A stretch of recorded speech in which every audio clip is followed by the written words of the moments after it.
Thank you.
Vice Chancellor of Sri Narayana Open University, Professor Dr. Jagati Datsur on stage. Next, I would like to welcome our Vice Chairman of Mount Sina Group of Institution, Usman sir on stage. Abdul Rahman sir, Secretary of Mount Sina Group of Institution. Next, I would like to welcome our dear Dr. Next, I would like to welcome our Managing Committee member, Shamsuddin sir on stage. Next, I would like to welcome our LSC coordinator of Mount Sina College, Dr.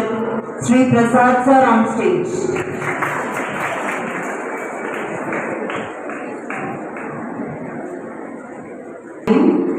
I invite our respected deliver the welcome address. Welcome you, sir.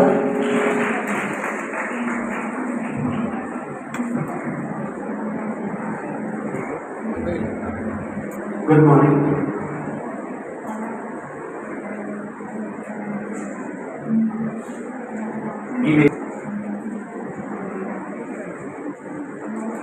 കാണാൻ കൊതിക്കുകയും ചെയ്യുന്ന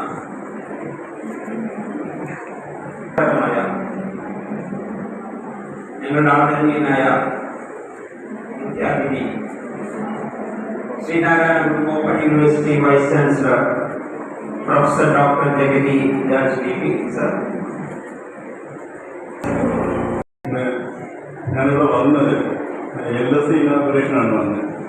അപ്പം ഞാൻ പറഞ്ഞു ഇത്രയും കുട്ടികൾ ഇരിക്കുന്നുണ്ട്, അവർക്ക് താല്പര്യമുണ്ടെങ്കിൽ ഞാൻ 35 വർഷത്തെ അധ്യാപനം കംപ്ലീറ്റ് ആയാലാണ്. അപ്പം എൻ്റെ എക്സ്പീരിയൻസിൽ നിന്ന് നിങ്ങളുടെ കരിയർ ബിൽഡ് ചെയ്യാൻ പറ്റുന്ന കുറച്ച് കാര്യങ്ങൾ പറഞ്ഞു തരാം. പക്ഷേ നിങ്ങൾ കേൾക്കാൻ താല്പര്യമുണ്ടെങ്കിൽ മാത്രം, മനസ്സിലായില്ലേ? അത് ഞാൻ അങ്ങോട്ട് എന്തായാലും ഞാൻ കൊല്ലത്തുനിന്ന് രാത്രി 11 മണിക്ക് എറണാകുളത്ത് വന്ന് അവിടുന്ന് രാവിലെ 6:30 തിരിച്ച് ഇവിടെ വന്നത്. അപ്പം ആ മെനക്കെട്ട് ഞാൻ ഇവിടെ വന്നപ്പോൾ ആർക്കെങ്കിലും ഗുണപ്പെടട്ടെ എന്ന് വെച്ചിട്ട് ഞാനൊരു കാര്യം പറഞ്ഞതാണ്. താല്പര്യം ഉണ്ടെങ്കിൽ ഞാൻ കുറച്ച് കരിയർ എങ്ങനെ കിട്ടിയെന്നുള്ള കാര്യങ്ങൾ നിങ്ങൾക്ക് പറഞ്ഞു തരാം. എന്താ പറയുന്നത്? പഠനവും ജോലിയും പഠനവും ഒന്നിച്ചു കൊണ്ടുപോകുന്ന ആളുകളുടെ സമൂഹത്തിൽ ഏറെ പ്രയോജനം. Principal Suresh sir, Rafi sir, Prasad sir, വിദ്യാഭ്യാസത്തിന്റെ പ്രാധാന്യം മനസ്സിലാക്കിക്കൊണ്ട് തന്നെ MLA Advocate Sri Prasad sir on stage.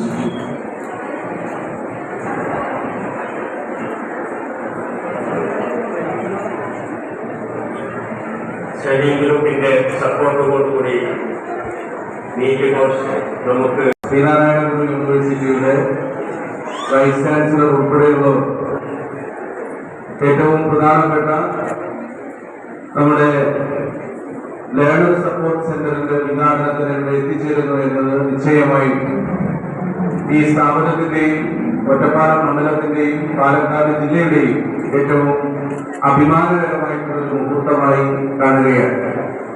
Palakkad ജില്ലയിൽ ഇതിനു പുറമെ ലേണർ സപ്പോർട്ട് സെന്റർ ഉള്ള ഒരു കേന്ദ്രം എന്ന് പറയുന്നത് പട്ടാമ്പിയാണ്. കേരളത്തിന്റെ ഉന്നത വിദ്യാഭ്യാസ മേഖലയിൽ ഏതെല്ലാം നിലയിലുള്ള മാറ്റങ്ങളാണ് നമുക്ക് മുന്നോട്ട് കൊണ്ടുവരാനാവുക, എങ്ങനെയെല്ലാമാണ് ഉന്നത വിദ്യാഭ്യാസ മേഖലയെ നാടിന്റെ വൈജ്ഞാനിക സമ്പദ്ഘടനയുമായി നമുക്ക് ബന്ധപ്പെടുത്താനാവുക എന്നതിനെ സംബന്ധിച്ചെല്ലാം ആഗോളതലത്തിലും ദേശീയ തലത്തിലും സംസ്ഥാനം എന്ന നിലയിൽ കേരളത്തിലുമൊക്കെ വലിയ അന്വേഷണങ്ങളും ഗവേഷണങ്ങളും പരീക്ഷണങ്ങളും എല്ലാം നടക്കുകയാണ്. ഡിഗ്രി തന്നെ 4 വർഷ കോഴ്സാക്കി മാറ്റുന്നതിലൂടെ മൾട്ടി ഡിസിപ്ലിനറി ആയിട്ടുള്ള വ്യത്യസ്തമാർന്ന വിഷയങ്ങൾ തങ്ങൾക്ക് ഇഷ്ടമുള്ളത് സെലക്ട് ചെയ്യാനും പഠിക്കാനും അതിന്റെ പ്രാധാന്യം തന്നെ ക്രമാനുഗതമായി മാറ്റാനും ഒക്കെ കഴിയുന്ന സ്വാതന്ത്ര്യം കുട്ടികൾക്ക് നൽകുന്ന നിലയിലാണ് കേരളത്തിന്റെ ഉന്നത വിദ്യാഭ്യാസ മേഖല മുന്നോട്ട് പോകുന്നത്. ഈ +2 എന്നത് പഠന പ്രവർത്തനം അവസാനിപ്പിക്കാനുള്ള ഒരു മേഖലയല്ല എന്നും അത് കഴിഞ്ഞാലും നമ്മുടെ കുട്ടികൾക്ക് പഠിക്കാൻ കഴിയുന്ന അവസരം ഉണ്ടാകുമെന്നും ഈ +2 കഴിഞ്ഞ എല്ലാവർക്കും കോളേജിൽ സീറ്റ് എന്ന് പറയുന്നത് പെട്ടെന്ന് പ്രായോഗികമല്ല എന്ന് തോന്നുമെങ്കിലും സാധ്യമായ അത്രയും കുട്ടികൾക്ക് നമ്മുടെ സമൂഹത്തിൽ ഉന്നത വിദ്യാഭ്യാസം നേടാൻ കഴിയുന്ന ഒരു സാഹചര്യം ഒരുക്കാൻ അവസരമൊരുക്കാൻ കഴിയുന്ന ഒന്നായി ശ്രീനാരായണ ഗുരുവിന്റെ നാമധേയത്തിലുള്ള ഓപ്പൺ യൂണിവേഴ്സിറ്റിയിലൂടെ പരമാവധി സാധിക്കുമെന്നും ഇവിടെ സ്ഥാപിക്കപ്പെടുകയാണ്. അത്തരത്തിൽ മൗൺസീന അതിന് ആതിഥ്യമരുളുന്നു, അതിന് മുൻകൈയെടുക്കുന്നു. ലേണർ സപ്പോർട്ട് സെന്ററായി മൗൺസീന കോളേജ് പ്രവർത്തിക്കുന്നു എന്നത് നിശ്ചയമായും ഈ സ്ഥാപനത്തിന്റെ ശ്രദ്ധയും കരുതലും ഇത്തരത്തിലുള്ള പ്രവർത്തനങ്ങൾക്ക് ഉണ്ടാകും എന്നതിന്റെ കൂടി തെളിവാണ് എന്ന് ഈ സന്ദർഭത്തിൽ സവിനയം സൂചിപ്പിക്കുകയും ചെയ്യുന്നു. ഇത്തരം ഒരു പരിപാടിയിൽ പങ്കെടുക്കുന്നത് സ്വാഭാവികമായും കോളേജ് മാനേജ്മെന്റിന്റെ ഭാഗത്തു നിന്നുള്ള പ്രതിനിധികളെല്ലാം ഇവിടെ വളരെ താല്പര്യപൂർവ്വം പങ്കെടുക്കുന്നുണ്ട്. ഉന്നത വിദ്യാഭ്യാസ രംഗത്ത് ഇടപെടുന്ന കുട്ടികളുടെ നല്ല നിലയിലുള്ള സാന്നിധ്യമുണ്ട്. കേവലം ഇവിടെ നടക്കുന്ന പ്രസംഗങ്ങൾ കേൾക്കുക എന്നതിനപ്പുറത്ത് ഈ ലേണർ സപ്പോർട്ട് സെന്ററിനെ കൂടുതൽ മികവുറ്റതാക്കാൻ, അതിന്റെ പ്രവർത്തനത്തെ കൂടുതൽ സക്രിയവും സർഗാത്മകവുമാക്കാൻ ആവശ്യമായിട്ടുള്ള ഇടപെടലുകൾ കൂടി സ്വാഭാവികമായും അതിനാവശ്യമായ നിർദ്ദേശങ്ങൾ കൂടി നൽകാൻ കഴിയുന്ന നിലയിൽ ഈ സ്ഥാപനത്തിന് വളരാനും മുന്നേറാനുമാകട്ടെ എന്ന് ഈ സന്ദർഭത്തിൽ സൂചിപ്പിക്കുകയാണ്.